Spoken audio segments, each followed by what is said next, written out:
Dans notre monde plus vaste en guerre, il est facile d'oublier ce minuscule point d'accès qui ressemble souvent davantage à une relique de la guerre froide qu'à quelque chose à prendre au sérieux. Mais ensuite, vous vous rappelez que c'est la cible principale d'un certain responsable de l'administration Trump. De plus, il revient dans l'actualité presque chaque mois.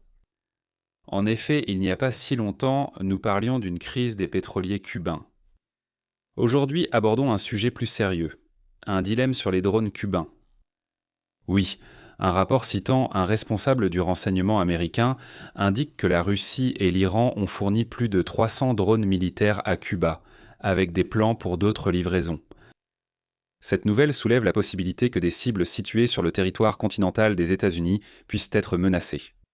Et cela, à son tour, souligne encore davantage la possibilité que les États-Unis puissent faire une nouvelle tentative dans les Caraïbes cette année. Mais la véritable histoire ici est bien plus compliquée. Aujourd'hui, nous débuterons par une courte mise à jour sur les 2 derniers mois à Cuba, où de nombreux événements ont été éclipsés par l'actualité majeure d'Iran et d'Ukraine. Ensuite, je vais décrire ce que contient le rapport, et je ne vais pas mâcher mes mots, car le rapport omet des informations cruciales qui sont nécessaires pour réellement comprendre la véritable menace. Néanmoins, en l'absence d'une meilleure couverture du sujet, nous discuterons ensuite des raisons pour lesquelles la Russie et l'Iran pourront adopter cette stratégie. La conversation là-bas a tendance à dériver vers la rareté des systèmes patriotes disponibles, mais nous allons rapidement démystifier cela. Enfin, nous conclurons par un commentaire plus général sur la révolution des drones. Certains pensent que les drones renforceront les États plus faibles. Cependant, cet effet de premier ordre néglige la réaction possible des adversaires face à la menace. Ces réactions peuvent placer les États les plus faibles dans une situation pire que si les drones n'existaient même pas. Mais commençons par un rapide aperçu de ce qui se prépare à Cuba. Vous vous souviendrez qu'après que les États-Unis ont réussi à évincer l'ancien, encore techniquement président vénézuélien, Nicolás Maduro, la marine américaine a imposé une quarantaine sur Cuba, empêchant l'île d'importer spécifiquement du pétrole. Ce n'est pas une blague.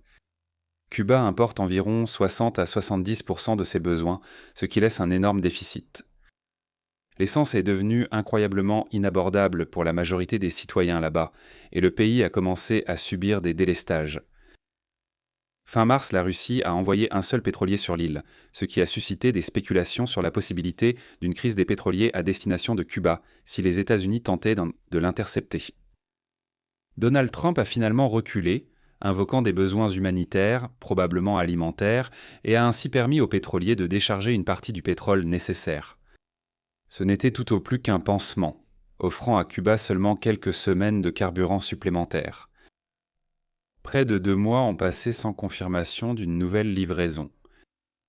La Russie a envoyé un deuxième pétrolier à Cuba début avril, mais il est resté bloqué au milieu de l'Atlantique pendant le mois dernier. Ce qui suggère que le Kremlin ne croit pas au même sur la cuisine mexicaine et ne veut pas essayer d'imposer de nouveau une quarantaine. Pendant ce temps, le directeur de la CIA, John Ratcliffe, accompagné d'au moins 3 responsables au visage très flou, s'est rendu à Cuba il y a une semaine. Évidemment, la menace persistante est que les États-Unis essaient de relancer l'opération spéciale Maduro, cette fois sur une cible caribéenne plus approximative. Je n'ai jamais demandé à la direction cubaine si elle voulait cela, mais je ne pense pas que ce soit le cas. Et si vous étiez à leur place, vous commenceriez peut-être à chercher des moyens de dissuader les États-Unis d'essayer. Nous pouvons maintenant passer au rapport actuel. Dimanche, Axios citait un haut responsable américain qui divulguait à son tour des renseignements classifiés.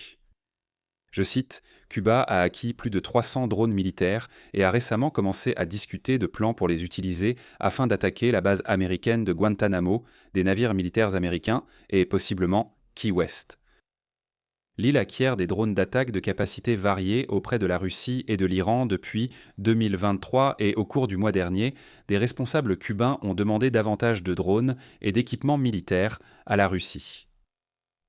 D'accord, c'est très intéressant. Et bravo à Axios pour l'avoir rapporté. Mais il manque ici une information fondamentale. Quiconque traite la sécurité nationale doit être conscient de l'importance de l'information manquante, et le responsable américain ayant divulgué l'information devrait connaître les réponses si ce responsable existe vraiment. Pourtant, l'article reste silencieux. En particulier, je voudrais savoir exactement quel type de drone Cuba a acquis. À ce stade, le terme drone est un terme générique qui ne vous renseigne guère sur sa capacité offensive, seulement qu'il n'y a personne physiquement à bord. D'ailleurs, certains d'entre eux sont simplement utilisés pour la reconnaissance et n'ont absolument aucune capacité offensive. En attendant à une extrémité du spectre létal, un simple quadricoptère est un drone. Cependant, 300 quadricoptères, c'est une blague. Je veux dire, je rirais littéralement si quelqu'un dans les milieux de la sécurité nationale prenait ça au sérieux. Lors de l'entraînement, un pilote de drone détruit généralement 5 à 10 drones par jour. N'oublions pas que je le sais d'expérience. Si vous étiez incroyablement optimiste, pensiez que 10 jours d'entraînement suffiraient et vouliez avoir 100 drones restants à utiliser au combat, cela vous donnerait 4 pilotes. Au final, tout ce qu'on peut faire avec eux, c'est percer quelques trous dans des installations dans la baie de Guantanamo. Peut-être que si vous étiez incroyablement chanceux et que des membres du personnel américain se promenaient tranquillement sur la base le jour de l'attaque, vous pourriez faire quelques victimes. Mais comme je l'ai dit, c'est une blague. Le rapport indique que Key West, en Floride, serait une cible potentielle, située à environ 160 km de Cuba. Il est difficile de trouver un drone russe courant avec une portée similaire. Le Zala Z-54 est le meilleur équivalent si l'on se fie aux spécifications supposées. Il a une capacité de charge utile de 15 à 25 kg et une portée maximale de 200 km. Cela impliquerait un rayon d'action semblable à ceci. Mais gardez à l'esprit que Key West n'a qu'environ 27 000 habitants et qu'un drone Shahed typique a une charge utile de 50 kg. Donc je suis préoccupé mais pas particulièrement effrayé. Ce qui serait bien plus intéressant, c'est si nous parlions de véritables drones Shahed. Avec la portée standard des Shaheds, le nouveau rayon d'action ressemble à ceci. Toute la Floride est à l'intérieur ainsi que Mobile en Alabama et la Nouvelle-Orléans en Louisiane se trouvent juste à la limite. Les Shaheds seraient donc une menace beaucoup plus sérieuse. Si l'on étend cela à la portée maximale d'un Shahed, alors presque toute la côte Est est désormais concernée. Mais plus important encore, et de façon beaucoup plus réaliste, la côte du Golfe ainsi que toutes ses infrastructures pétrolières pourraient être touchées. Je souligne cela parce que simplement écraser un Shahed contre un bâtiment est destructeur, mais ce n'est pas si destructeur que ça. En revanche, l'Ukraine sait ce qui se passe lorsqu'un drone longue portée frappe une cible qui possède sa propre réserve de carburant. Néanmoins, pour mettre la quantité en perspective, la Russie tire désormais en moyenne environ 300 Shahed ou leurs Shahed par jour. Donc le pire scénario cubain jusqu'à présent est peut-être effrayant pour les Américains habitués au privilège d'être protégés par deux immenses océans. Mais cela reste minime face à la menace qui pèse sur l'Ukraine. Avec cela en tête, passons à ce que la Russie a à y gagner. Permettez-moi d'en douter, la Russie ne semble pas faire grand-chose ici. 300 drones sur environ 3 ans, moins quelques dons de l'Iran, cela indiquerait que le Kremlin n'est pas vraiment généreux. Je dirais que la Russie envoyait surtout à Cuba le fond du panier de ses surplus, des modèles dépassés contre lesquels l'Ukraine a déjà développé des mesures de défense. J'ai du mal à imaginer que quelqu'un au Kremlin ait pensé qu'il serait judicieux de transmettre du matériel de première qualité à la Havane. Maintenant, le refrain typique que j'ai vu en ligne concernant la raison pour laquelle la Russie fait cela, c'est que le Kremlin veut mobiliser les défenses américaines sur leur propre territoire. Cela signifierait moins de dons à l'Ukraine ou de ventes à l'Ukraine via les pays de l'OTAN, ce qui intéresse vraiment la Russie. Cela signifierait également moins de transferts aux adversaires régionaux de l'Iran, ce qui est aussi ce qui importe vraiment à ce pays. En général, on en vient aux Patriots, qui sont le système clé sur lequel l'Ukraine et les alliés du Golfe comptent pour abattre les missiles balistiques. Malheureusement, la logique ici alimente la fausse perception persistante selon laquelle les Patriots sont le principal moyen de défense contre les drones. Ils ne l'ont jamais été. Ils ont été utilisés en urgence dans la région du Golfe à cette fin. L'Ukraine les a aussi employés pour défendre des cibles importantes. Mais ce sont des exceptions, pas la règle. Les Shahed sont lents. Il leur faudrait 2 heures pour atteindre Miami depuis Cuba, laissant aux chasseurs en alerte près de la pointe sud de la Floride le temps de décoller et de les intercepter. Frapper les infrastructures pétrolières de la côte texane du golfe du Mexique est aussi absurde. Un Shahed pourrait mettre 10 heures de vol. Si l'US Air Force ne peut rien faire d'autre que rester là à regarder les raffineries partir en flammes, le gouvernement américain pourrait tout aussi bien fermer boutique sur le champ. Hormis les Patriots, la menace de drones sur le sol américain oblige l'armée à maintenir des moyens sur le territoire national. Cela aura peu d'effet sur les déploiements américains ailleurs, mais c'est déjà quelque chose. En réalité, du moins pour la Russie, l'objectif ici est de faire le strict minimum pour tenter de soutenir un allié dans la région. Si Cuba pouvait détruire une part importante des infrastructures américaines en réponse à une autre opération spéciale de Maduro, alors Washington renoncerait à cette stratégie. La Russie le souhaiterait, donc l'investissement en vaut peut-être la peine. Enfin, discutons de l'idée selon laquelle la révolution des drones profite aux petits pays. Oui, en apparence, les drones offrent aux petits pays des options qu'ils n'avaient pas auparavant. Et oui, la fonction de dissuasion que je viens de décrire serait utile. Les dirigeants autocratiques préfèrent que les États-Unis ne puissent pas les destituer d'un simple geste.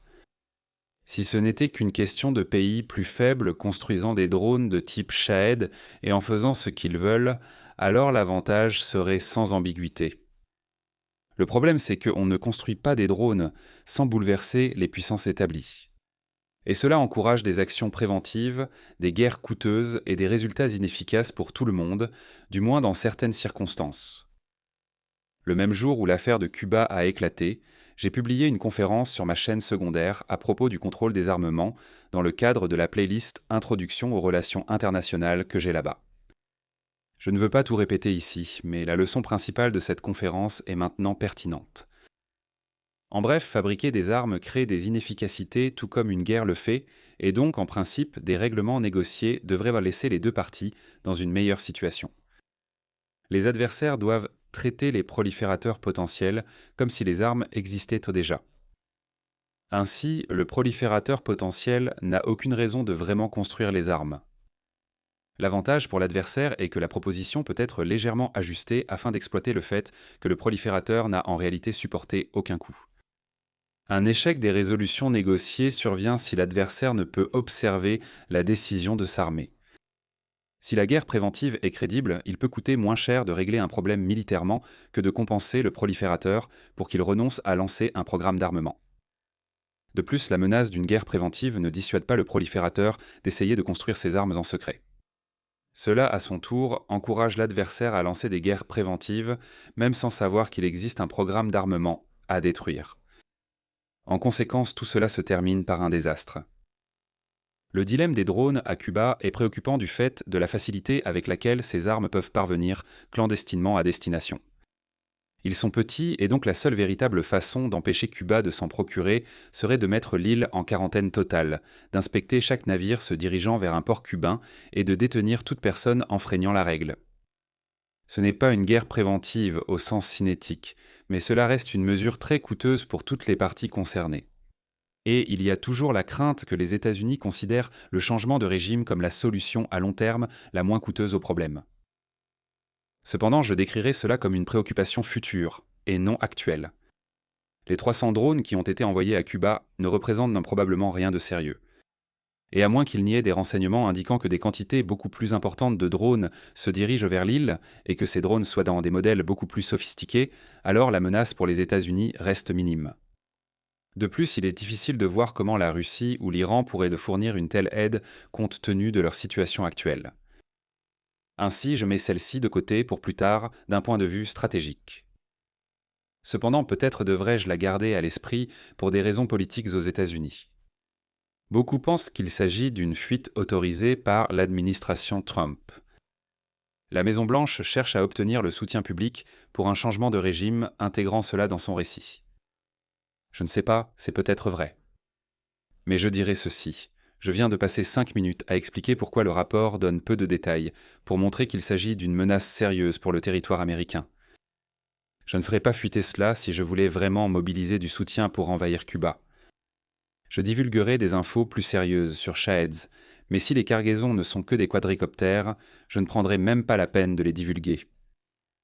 Prenez-le comme vous voulez. Au sujet des opinions, quelles sont nos phrases clés aujourd'hui? Cuba est à nouveau au bord du gouffre sur le plan politique et économique. Certains drones russes et iraniens sont arrivés à Cuba, mais rien n'a été révélé pour suggérer qu'ils représentent une menace sérieuse pour les États-Unis. La Russie et l'Iran cherchent peut-être à garder les défenses américaines proches du territoire national, même si cette stratégie n'est pas aussi efficace qu'elle en a l'air. De sérieuses préoccupations existent ici sur la guerre préventive, à garder en mémoire. Si vous souhaitez en savoir plus sur ce scénario de contrôle des armements, consultez la conférence mentionnée plus tôt. C'est bien plus complexe que ce que j'ai décrit, car cela peut amener à des guerres préventives par erreur et à des basculements réussis du rapport de force. Et si vous avez apprécié la vidéo d'aujourd'hui, alors merci de liker, de partager et de vous abonner, et je vous retrouve la prochaine fois. Prenez soin de vous.